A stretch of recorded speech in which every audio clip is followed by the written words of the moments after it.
Imagine being so hungry that playing football feels like a battle, not just against opponents, but against your own body. As a child, this superstar didn't just fight for his footballing dreams, he fought to survive. Growing up in one of Colombia's poorest regions, malnutrition threatened to steal his future before it even began. On February 10, 2024, Luis Díaz hit a blistering speed of 36.42 km per hour against Burnley, one of the fastest sprints in the Premier League last season. With his raw talent, relentless determination, and unbreakable spirit, Diaz defied all odds to become a megastar at Liverpool. How did he rise from humble beginnings to the grand stages of European football? Let's uncover the glory of hard work, sacrifices, and moments that shaped Luis Díaz into the star he is today. The great game of football is full of underdog stories, but few are as extraordinary as Luis Díaz's. Born on January 13, 1997, in Barrancas, La Guajira, he grew up in one of Colombia's most poverty-stricken and forgotten regions. His home was the Waju, a small indigenous community known for its resilience, but eternally plagued by extreme hunger and malnutrition, a perfect setup for a rags-to-riches story.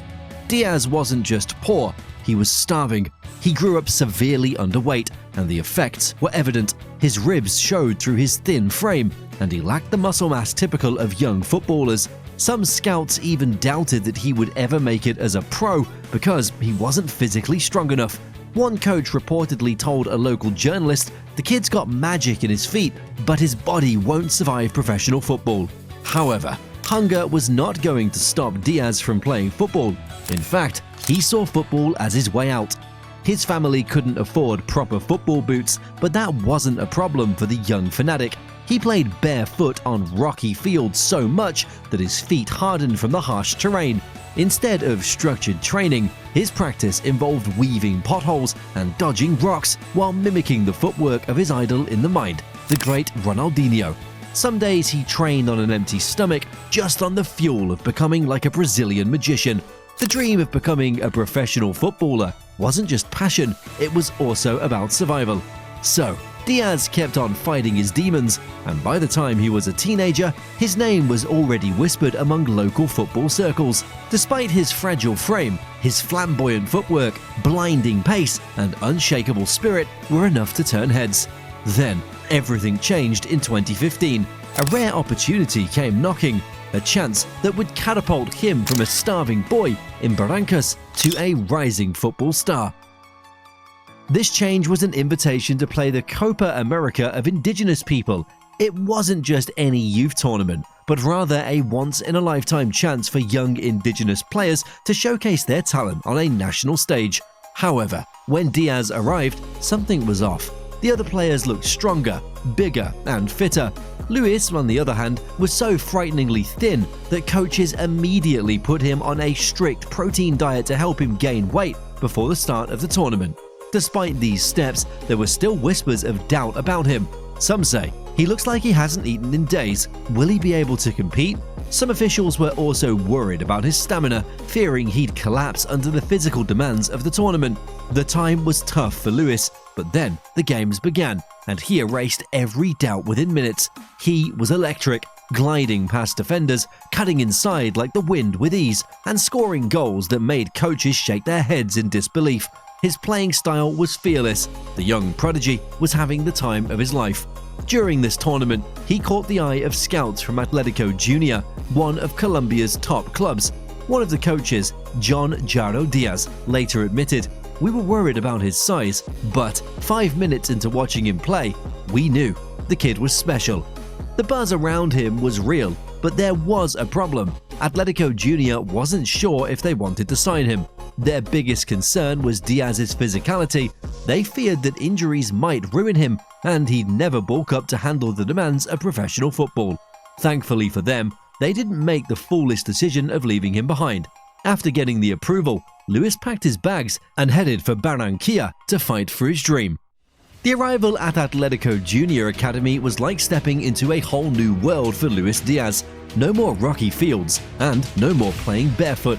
This was elite training with professional coaches, strict fitness regimens, and high expectations. At first, the transition was brutal. His lack of strength was evident. Some teammates even mocked him for his slim build. You can imagine another round of doubts about his ability to thrive in professional football. Diaz was committed to turning doubts into appreciation once again.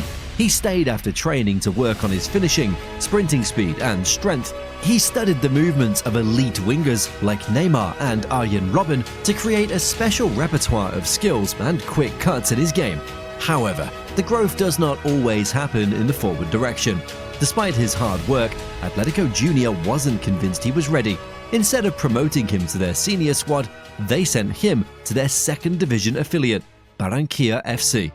For many young players, this could be the beginning of the end, a regression to the comfort zone and rejection at the top.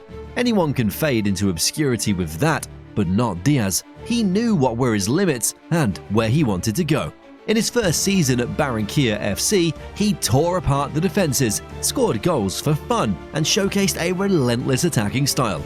His stats were mind-blowing, and within a year, he was one of the best wingers in the Colombian second division. This performance forced Julio Comencina, Atletico Junior's head coach, to call him back into the first team.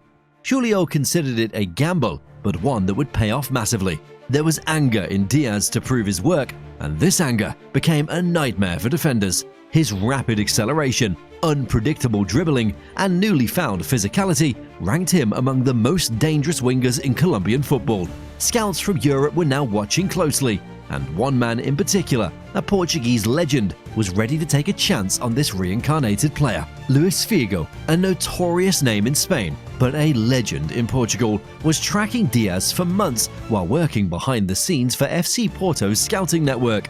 His technical ability spotted something special, not just a tricky winger, but a fearless warrior who could thrive on the grandest stages. But Figo wasn't the only one paying attention. South American giants River Plate and Boca Juniors also wanted him. Even the big Russian club Zenit St. Petersburg tried to lure him with a bigger salary than Porto. However, Diaz was sensible enough to differentiate between running behind money and getting pure football pleasure. Porto moved quickly and secured his signature for just $7 million in July 2019. It seemed like a bargain, but not everyone in Portugal was convinced. Some critics labeled him a risky signing, while doubting whether a raw, unpolished winger from Colombia could adapt to European football. At first, these doubts seemed justified as well. The organized European football and the physicality of the Portuguese league were unlike anything he'd ever faced. In the first few games, he was bullied off the ball, muscled aside in duels, and exposed tactically. But these challenges were nothing to break a boy who excelled all his life through learning behavior. Instead of retreating, Diaz evolved once again. He studied Porto's other wingers, worked with fitness coaches to add more muscle, and completely changed his diet. Soon, he overcame adversity once again, like always. In his first season, the evidence of something great was right there. Defenders were feared to take 1v1s against him, and this set him up for the more prominent next season. So, the breakout came in the 2020-21 season, when he led the team in successful dribbles and terrorized fullbacks with his rapid acceleration. Like his typical style of play, he was unpredictable, unstoppable, and fearless. Now, Luis Díaz was a completely different player on another level, and that earned him perhaps the most important inclusion of his life, the call for the Colombian national team for Copa America 2021. In the tournament where Lionel Messi won his first international trophy and beat everyone on every stat, Luis Díaz was the only one who gave him a fight and became the joint top scorer. He outscored Neymar, and the bicycle kick that he scored against Brazil left commentators and pundits speechless. This historic performance wasn't going unnoticed, and now the biggest clubs in Europe were watching. Jurgen Klopp had seen in the 2021 CONMEBOL exactly what he needed at Liverpool. A tireless, high-pressing winger with an insane work ethic and fearless dribbling. Klopp was more desperate to sign him when he became aware of Sadio Mane's ambitions of leaving the club. However, once again in his life, opportunity came as a tough decision. Liverpool weren't the only ones interested. Tottenham had already sent a bid and even booked his medical. But Klopp was tortured enough by Pep Guardiola that he wasn't going to let that happen. In one of the most dramatic transfer hijacks of recent history, Liverpool sent a private jet to Colombia, bypassed Tottenham's negotiations, and convinced Diaz to join them instead. Within 48 hours, he was a Liverpool player. For the first time in his life, Diaz adapted instantly. He fit into the system of Jurgen Klopp like a glove to a hand. Just days after arriving, Diaz put in a dazzling performance against Leicester City and left fans in awe. His work ethic, skill, and explosiveness were ideal for Klopp's gig-and-pressing philosophy. In his first 6 months, he helped Liverpool win the FA Cup and the Carabao Cup and reach the Champions League final.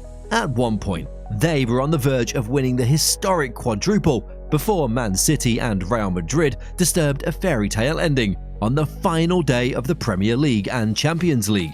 Luis Díaz has already become a fan favourite when everything was going right and he was performing remarkably in a struggling Liverpool. But then, his life took another interesting turn. In 2023, after a dramatic unfolding of events, his father was kidnapped by Colombian rebels, a piece of news that can shock anyone to their core. For 12 days, the world watched as Colombian authorities negotiated his father's release. Diaz, despite the unimaginable stress, continued playing for Liverpool. We all got emotional after his goal against Luton Town and lifting the shirt to reveal a message: liberated para papa, freedom for dad. Thankfully, after days of uncertainty, his father was rescued, and Diaz returned to Anfield with even more fire in his game. Now he's not just a Liverpool star, he's an inspiration. A kid from a forgotten town in Colombia, once told he was too weak to make it, now dominating on the biggest stage of the game. What a beautiful way to remind us all how liberating football is.